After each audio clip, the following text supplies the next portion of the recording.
सतीश कुमार यादव को आज से नहीं, वर्षों से मैं जानता हूं। भगवान ने दिल डौल भी हमारे सतीश कुमार यादव को जरा ठीक ठाक दिया है। जिसके सामने भी खड़े हो जाते होंगे उसको भी नीचे से ऊपर देखने के बाद 4 बार सोचना पड़ता होगा कि भाई इस प्रत्याशी से जरा संभल कर बात करो।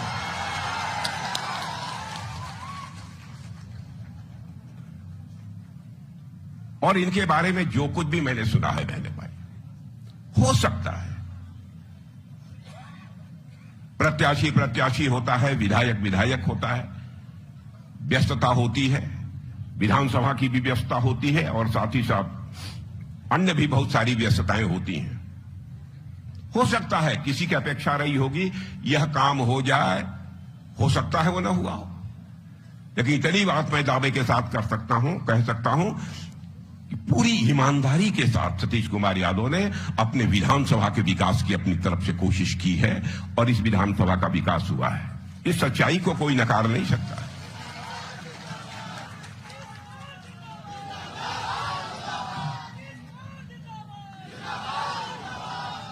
और बहनों भाइयों, आप जानते हैं कि आने वाले वर्षों में मोदी जी के नेतृत्व में हमारी एनडीए ने यह फैसला किया है कि हम बिहार को विकसित बिहार बनाकर रहेंगे। बिहार अब गरीब बिहार नहीं रहने पाएगा।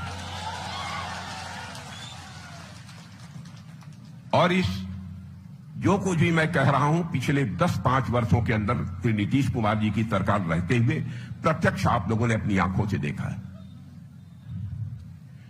क्या बहनों भाइयों, इसके पहले भी आपने लालू जी की सरकार देखी है, कुछ समय के लिए तेजस्वी यादव की भी सरकार देखी है। क्या बहनों भाइयों, कोई व्यक्ति उंगली उठाकर यह कोई आरोप लगा सकता है, चाहे वह नीतीश कुमार जी वहां पर हो, चाहे यहां पर आपका विधायक सतीश कुमार हो, कोई मां का लाल उंगली उठाकर नहीं कह सकता है कि उनके दामन पर कोई भ्रष्टाचार की दाग लगी हुई है।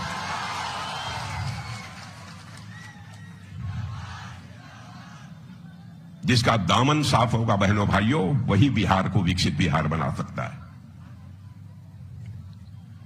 आने वाले वर्षों में हम लोग बिहार को विकसित बिहार बनाना चाहते हैं, लेकिन आपको फैसला करना होगा कि आप बिहार को विकसित बिहार, विकसित राज्य बनाना चाहते हैं या फिर उसे फिर से जंगल राज की ओर ले जाना चाहते हैं।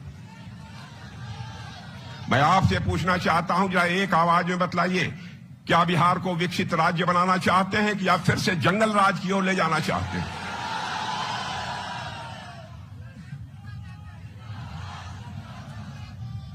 और बहनों भाइयों, मैं सीना ठोक कर मैं कह सकता हूं, विकसित बिहार भी यदि कोई बना सकता है तो केवल और केवल एनडीए बना सकती है और कोई दूसरी राजनीतिक पार्टी अथवा गठबंधन नहीं बना सकता। आप ये कहेंगे कि यह आप किस आधार पर दावा कर रहे हैं, विकसित बिहार बना सकता है कोई तो केवल एनडीए बना सकती है। यह दावा मैं इसलिए कर रहा हूं, 2014 के पहले का भी आपने भारत देखा है और 2014 में एनडीए की मोदी जी के नेतृत्व में सरकार बनने के बाद भी आप भारत को देख रहे हैं। बहनों भाइयों, पहले भारत अंतर्राष्ट्रीय मंचों पर कुछ बोलता था तो भारत की बातों को जितनी गंभीरता पूर्वक दुनिया के मंचों पर लिया जाना चाहिए नहीं लिया जाता था, लेकिन आज भारत अंतर्राष्ट्रीय मंचों पर कुछ बोलता है तो सारी दुनिया कान खोलकर सुनती है भारत बोल क्या रहा है। यह भारत की हैसियत बनी है।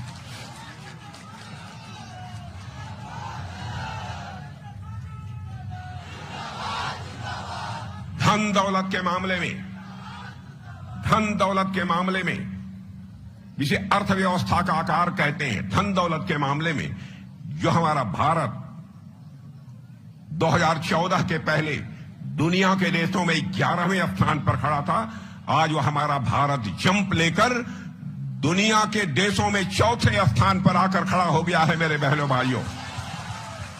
और आज मैं विश्वास दिलाकर जा रहा हूं, नहीं होगा तो आपके बीच नहीं आऊंगा और केवल मैं ही यह विश्वास नहीं दिला रहा हूं, दुनिया की मानी जानी फाइनेंशियल फर्म्स, वित्तीय संस्थाओं ने यह दावा किया है भारत जितनी तेजी के साथ आगे बढ़ रहा है, अभी सच्चाई को कोई नकार नहीं सकता है कि 2 साल के बाद, 2 साल के अंदर ही यह भारत धन दौलत के मामले में दुनिया के देशों में तीसरे स्थान पर आकर खड़ा हो जाएगा।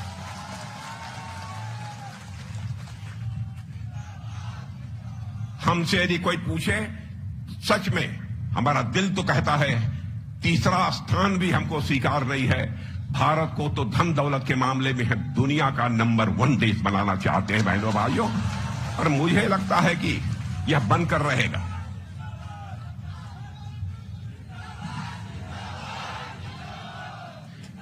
बिहार के विकास का जहां तक प्रश्न है, मैं आपको बतलाना चाहता हूं, एक आंकड़ा मैं देना चाहता हूं। जब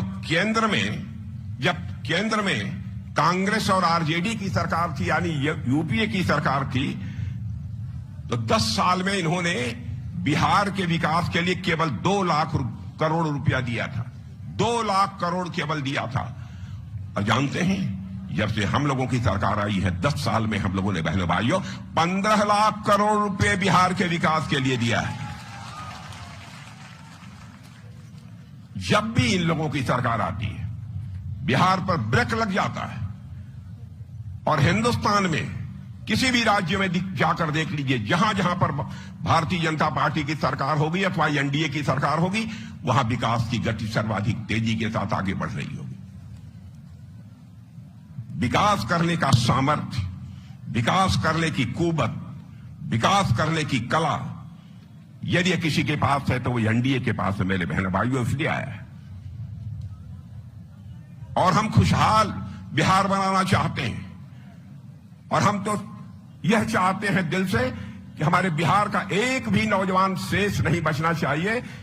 जो नौजवान काम करना चाहता है, जिस नौजवान के पास काम करने की कुशलता है, उस नौजवान के हाथों को काम न मिल जाए, ऐसा एक भी नौजवान शेष नहीं बचना चाहिए। और मैं आपको यकीन दिलाकर जाना चाहता हूं, जिस तेजी से हम लोग आगे बढ़ रहे हैं मेरे बहनों भाइयों, यह काम भी बिहार में होकर रहेगा। कोई मां का लाल इसको टाल नहीं सकता। अब मैं सारे आंकड़े यदि अब मैं आपको गिनाना शुरू कर दूं, तो सरकार ने क्या क्या काम किया है तो लंबा समय लग जाएगा बहनों भाइयों। उस बहुत ज्यादा विस्तार में नहीं जाना चाहता हूं। आप लोगों ने बताया होगा कि यहां क्या क्या काम हुआ है। यहां ही नहीं, पूरे बिहार में क्या क्या काम हुआ है यह भी बतलाया गया होगा। माताएं बहनें यहां पर नहीं हैं, लेकिन मैं पूछना चाहता हूं, घर वालियों को इस बात की जानकारी होगी। अभी 10-10 हजार रुपया देने का जो फैसला हमारी एनडीए सरकार ने, नीतीश जी ने किया था, वह सबको मिल गया है घर घर में माताओं बहनों को, कि नहीं मिल गया? जो कहा है वह किया है। और आप यह कहेंगे भाई आप ही लोग ऐसा क्यों करते हैं? बहनों भाइयों, इसलिए हम करते हैं। हम राजनीति केवल सरकार बनाने के लिए नहीं करते हैं। हम राजनीति केवल सरकार बनाने के लिए नहीं करते हैं। हम राजनीति करते हैं तो देश बनाने के लिए राजनीति करते हैं। दूसरे दलों में और हमारे में सबसे बड़ा अंतर यही है। मेडिकल कॉलेज की संख्या बिहार में कितनी बढ़ी है, यह आपको बतलाने की जरूरत नहीं है। जब आरजेडी आती है, वह कहती है, अरे भाई इस बार हमारी सरकार बना दो, हम तुमको, तुम्हारे बेटे को, घर वाले को, घर वालियों को नौकरी दे देंगे। मैं आपसे पूछना चाहता हूं, कितने लोगों को उन लोगों ने नौकरी दिया है अपने 15 वर्षों की हुकूमत में? और अब वो वादा क्या कर रहे हैं कि हर परिवार में एक व्यक्ति को नौकरी देंगे। बहनों भाइयों, जानते हैं हर परिवार में भी एक नौजवान को नौकरी दे देंगे आज की हालत में, और सरकारी यदि नौकरी दे देंगे तो 12 लाख करोड़ रुपए खर्च होंगे। कहां से 12 लाख करोड़ रुपए लाएंगे? मैं समझता हूं कि बिहार की जनता को इसका जवाब उन्हें देना चाहिए, जबकि बिहार का कुल बजट ही 3.17 लाख करोड़ रुपए का है, और केवल रोजगार देने पर 12 लाख करोड़ रुपए खर्च होंगे, तो कहां से लाएंगे? मैं लालू जी से पूछना चाहता हूं, मैं राहुल गांधी से पूछना चाहता हूं, कांग्रेस के सारे वरिष्ठ नेताओं से पूछना चाहता हूं, क्या राजनीति सच बोलकर नहीं की जा सकती? बहनों भाइयों, यदि सार्थक राजनीति की जा सकती है, सेवा भाव से यदि राजनीति की जा सकती है, तो केवल और केवल सच बोलकर ही सार्थक राजनीति की जा सकती है। झूठ बोलकर कभी सार्थक राजनीति नहीं की जा सकती। हमारी देश में सरकार चल रही है, आप देख रहे हैं। नक्सलवाद के मेरे बहनों भाइयों पैर पूरी तरह से उखड़ गए हैं। अभी इस हिंदुस्तान से लोग यह मानते थे कि नक्सलवाद हिंदुस्तान में इतना तेजी से फैलता जा रहा है कि हिंदुस्तान से नक्सलवाद को समाप्त करना अब बहुत ही कठिन काम है।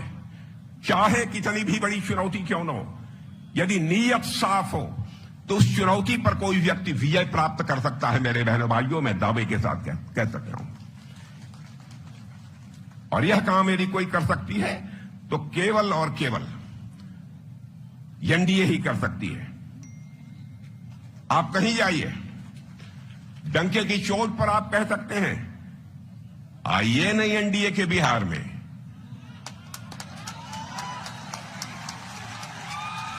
पहले नहीं कह सकते थे आइए नहीं एनडीए के बिहार में, हमारा विकसित बिहार में।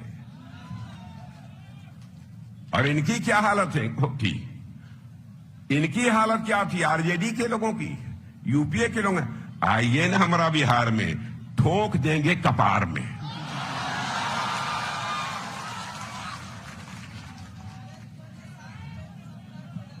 यह है अंतर। बहनों भाइयों, हमारे पास आंकड़े बहुत सारे हैं। मैं सारे आंकड़े आपके सामने पेश नहीं करना चाहता हूं, क्योंकि लगभग सारी चीजें आपके सामने आ चुकी हैं। और एक बात और मैं कहना चाहता हूं, भारत के आप नागरिक हैं और मैं जानता हूं हर भारतवासी मान, सम्मान, स्वाभिमान का बहुत ही धनवान होता है, बहुत धनी होता है।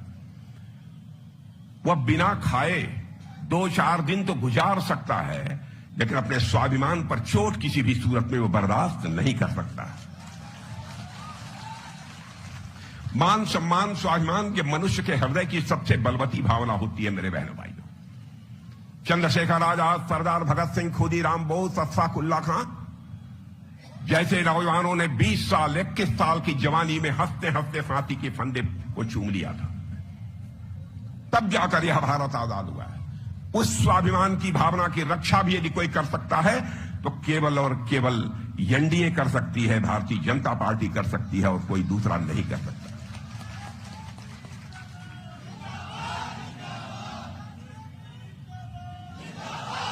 ये लोग समाज को हिंदू मुस्लिम के आधार पर बांटकर सरकार बनाना चाहते हैं। बहनों भाइयों, हम समाज को हिंदू मुसलमान, जाति, पंथ, मजहब के आधार पर बांटकर सरकार नहीं बनाना चाहते, बल्कि समाज के सभी वर्गों को साथ लेकर हम भारत को विकसित भारत बनाना चाहते हैं और बिहार को विकसित बिहार बनाना चाहते हैं। कोई यह बतला दे, मुसलमान भी, कोई भी यह बतला दे, जो भी सहायता चाहे हमारी राज्य सरकार यहां बिहार की हो, नीतीश जी की, चाहे केंद्र की मोदी जी की सरकार हो, किसी के साथ भेदभाव किया हो कि यह फला जात का है इसको तो मदद कर दो, फला धर्म का है इसको तो मदद कर दो, लेकिन फला जाति हो, फला धर्म का है इसकी मदद नहीं होनी चाहिए। क्या कभी हम लोगों ने इसके बारे में सोचा है? क्या कोई भेदभाव किसी के साथ किया है? या पूरी जमात में खड़े हुए लोगों से मैं पूछना चाहता हूं, यदि किया हो तो एक व्यक्ति कोई हाथ उठा दे कि हमने किसी के साथ भेदभाव किया। ये लोग बराबर समाज को जाति, पंथ, मजहब और हिंदू मुसलमान के आधार पर बांट कर देश को बर्बाद करना चाहते हैं। बहनों भाइयों, मजबूत सरकार यदि बनाई जा सकती है तो सभी को साथ लेकर ही मजबूत सरकार बनाई जा सकती है, और जब सभी को साथ लेकर हम मजबूत सरकार बनाएंगे तो सभी को साथ लेकर भारत को विकसित भारत भी हम बनाएंगे। यह मैं आपको विश्वास दिलाना चाहता हूं, आपको भरोसा दिलाना चाहता हूं। मोदी जी के नेतृत्व में 11 वर्षों में अंतर्राष्ट्रीय जगत में, सारी दुनिया में भारत के प्रति जो धारणा बनी हुई थी, उस धारणा को हम लोगों ने बदल दिया। पहले दुनिया के लोग यह मानते थे भारत तो बहुत कमजोर भारत है, भारत यह गरीब भारत है। अब दुनिया के देश इसे नहीं मानते, भारत को कोई कमजोर भारत नहीं मानता। आपने देखा होगा, जरूरत पड़ी तो सर्जिकल स्ट्राइक किया, जरूरत पड़ी तो एयर स्ट्राइक किया, और जब आतंकवादियों ने हमारे भारत के अंदर जम्मू कश्मीर के पहलगाम में घुसकर जो वहां पर घूमने टहलने गए थे नौजवान नवयुवतियां जो घूमने टहलने गई थी, धर्म पूछ पूछ कर मारा है मेरे बहनों भाइयों, धर्म पूछ पूछ कर इन लोगों ने मारा है।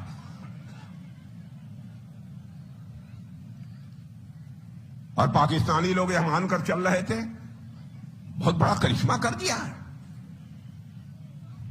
लेकिन उसके बाद आपने देखा कि हम लोग बैठे, प्रधानमंत्री जी ने कहा कि राजनाथ जी सबको खुली आजादी, आगे बढ़िए।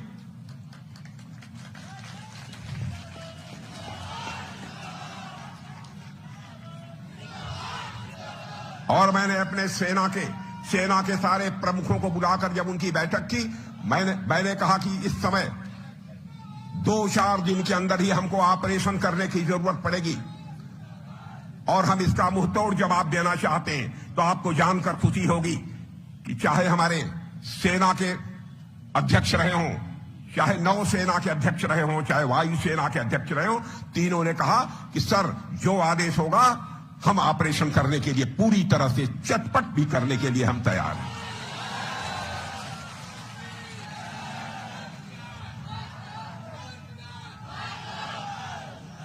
और बहनों भाइयों, आपने देखा है, आपने प्रत्यक्ष देखा है, आपको टेलीविजन के माध्यम से भी आपको जानकारी मिली होगी,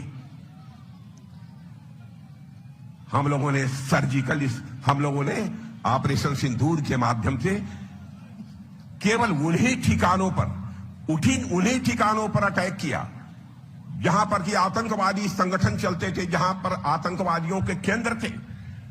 हम लोगों ने किसी पाकिस्तानी आम नागरिक के ऊपर कोई हमला नहीं किया, यह हम लोगों की सोच है। लोगों ने कहा साहब धड़ल्ले से मारिए, कोई मर जाता है मर जाए, इसकी चिंता मत करिए। लेकिन हम भारत के लोग हैं मेरे बहनों भाइयों, जो कि हमारे घर की माताएं बहनें घर में यदि आटा गूंथती होती हैं तो बगल से यदि चींटी कोई गुजर जाती है तो थाली से आटा निकालकर उस चींटी के भी खाने के लिए उसके दीर्घजीवी होने की कामना करते हुए उसके सामने डाल दें। और मैं मुस्लिम भाइयों से भी कहना चाहता हूं, ये लोग हिंदू मुसलमान के आधार पर मुस्लिम विरोधी होने का हम लोगों के ऊपर आरोप लगाते हैं। भारत वह देश है दुनिया का जिस देश के रहने वाले ऋषियों और मनीषियों ने भारत की सीमा में रहने वाले लोगों को ही अपने परिवार का सदस्य नहीं माना है, बल्कि पूरे विश्व की धरा पर रहने वाले लोगों को अपने परिवार का सदस्य मानते हुए वसुधैव कुटुंबकम का संदेश सारी दुनिया को, दुनिया के किसी एक देश की धरती से गया है तो केवल और केवल हमारे और आपके देश की धरती भारत से गया है मेरे बहनों भाई। पूरा विश्व ही हमारा परिवार है। इसलिए हम लोगों ने जब केवल आतंकवादियों के ठिकानों पर हमला किया, और बहनों भाइयों उन्होंने 25-26 लोगों को मारा था, धर्म पूछकर मारा था, लेकिन हम लोगों ने धर्म पूछकर नहीं मारा, हमने उनका कर्म देखकर मारा मेरे बहनों भाइयों, उनका कर्म देखकर मारा।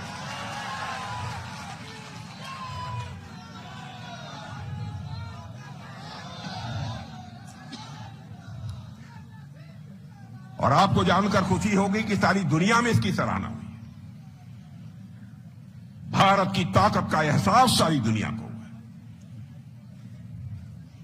भारत अब कमजोर भारत नहीं रहा है, भारत अब दुनिया का ताकतवर देश बन गया है बहनों भाई। इसलिए मैं आप सबसे अपील करने आया हूं, अब हमारे कर्पूरी ठाकुर जी गरीब मां की कोख से पैदा हुए थे, इसी बिहार की धरती पर बिहारी मां की कोख से पैदा हुए थे। पूरी ईमानदारी के साथ कर्पूरी ठाकुर जी ने बिहार के विकास के लिए काम किया था।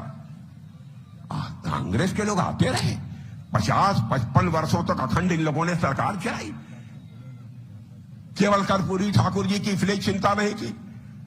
अरे वो तो गरीब के बेटे हैं, मुख्यमंत्री रह लिए तो क्या हुआ, और अपने यदि लेना होगा तो खूब भारत रत्न लेंगे। लेकिन बहनों भाइयों, हमारी सरकार बनने के बाद जब मोदी जी प्रधानमंत्री उन्होंने कहा बने, तो उन्होंने कहा कि कर्पूरी ठाकुर जी ने जिस तरीके से पूरी ईमानदारी के साथ बिहार के लोगों की सेवा की है, उसके लिए उनको भारत रत्न की उपाधि से सम्मानित किया जाना चाहिए, और हम लोगों ने भारत रत्न की उपाधि से उन्हें सम्मानित किया।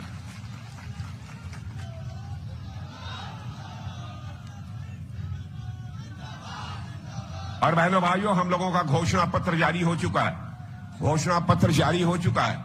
बहुत सारी बातें उस घोषणा पत्र में कही गई हैं, और जैसा हमको सतीश कुमार यादव जी ने बतलाया है कि शायद उसकी जानकारी काफी आप लोगों को मिल चुकी होगी कि हम लोग क्या क्या करने वाले हैं। विश्वास रखिएगा, जो कुछ भी घोषणा पत्र में हम लोगों ने कहा है अक्षरशः उसका पालन करेंगे, अक्षरशः उसका पालन करेंगे। अब आप ये कहेंगे कि आपके ऊपर कैसे विश्वास कर लिया जाए कि आप अक्षरशः पालन करेंगे। मैं आपको एक उदाहरण देता हूं। 2014 में मैं भारतीय जनता पार्टी का राष्ट्रीय अध्यक्ष था, मोदी जी प्रधानमंत्री पद के उम्मीदवार थे। बहनों भाइयों, बार बार मोदी जी हमसे कहते थे, हम दोनों लोग जब बैठते थे कहते थे कि राजनाथ जी इसको जरूर दिखवा लीजिएगा कि घोषणा पत्र में जो चीजें कही जा रही हैं सरकार बनने के बाद उसको पूरा किया जा सके। मैंने कहा नहीं, पूरी सावधानी बरतूंगा, और एक एक वादे को हम लोगों ने पूरा किया। पढ़े लिखे यहां पर नौजवान हैं, उठाकर हमारे घोषणा पत्रों को 2014 के देख लें। 2019 में जब घोषणा पत्र बनने लगा तब भी मोदी जी ने कहा कि जो घोषणा पत्र बनेगा उसको यदि कोई देखे किसी की देखरेख में होगा तो राजनाथ सिंह की देखरेख में होगा। अब उस समय का भी घोषणा पत्र हमारी देखरेख में बना था। आप उठाकर देख लीजिए, एक एक वादे को पूरा किया है। 2024 में भी जो घोषणा पत्र बन रहा था तो उन्होंने कहा कि राजनाथ जी आप ही घोषणा पत्र देख लीजिए, कहीं गड़बड़ न हो जाए, कोई ऐसी बात न उसमें हो जाए जो कि पूरी ही न की जा सके। इस हद तक जाकर चिंता करना, ताकि हमारी विश्वसनीयता के ऊपर, हमारी साख के ऊपर किसी भी सूरत में सवालिया निशान नहीं लगना चाहिए। यह हम लोगों की सोच है। आज अपने घोषणा पत्र में जो कुछ भी कहा है आप लोग उठाकर एक एक पॉइंट पढ़ लीजिएगा मेरे बहनों भाइयों। में 5 वर्ष के अंदर सारी की सारी चीजें पूरी होकर रहेंगी, दुनिया की कोई ताकत नहीं काट सकती है। इसलिए मैं आप सभी से निवेदन करता हूं कि हमारे सतीश कुमार जी यादव को मेरे बहनों भाइयों बम्पर वोटों से जिताइए। पिछली बार कितने जिताया था इन लोगों ने? अच्छा अच्छा अच्छा अच्छा 10 में 13,000 जीते थे। 2 बार बताइए। चलो अच्छा, वो जो हो गया सो हो गया। लेकिन बहनों भाइयों, मुझे तकलीफ है। ऐसा व्यक्ति चुनाव यदि हारता है क्या होगा देश का। लेकिन मेरे बहनों भाइयों, जो भी कमी रह गई हो अब तक की, यदि सचमुच ईमानदारी से आप मुझे वचन देना चाहते हैं, हाथ उठाकर तालियां बजाकर बतलाइए, इस बार हम सारी कमी को पूरा करेंगे।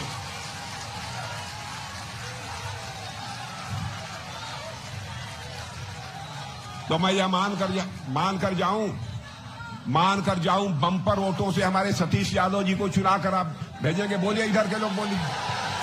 पक्का? पक्का? वहां जो खड़े हैं वो लोग जरा बतलाइए, पक्का?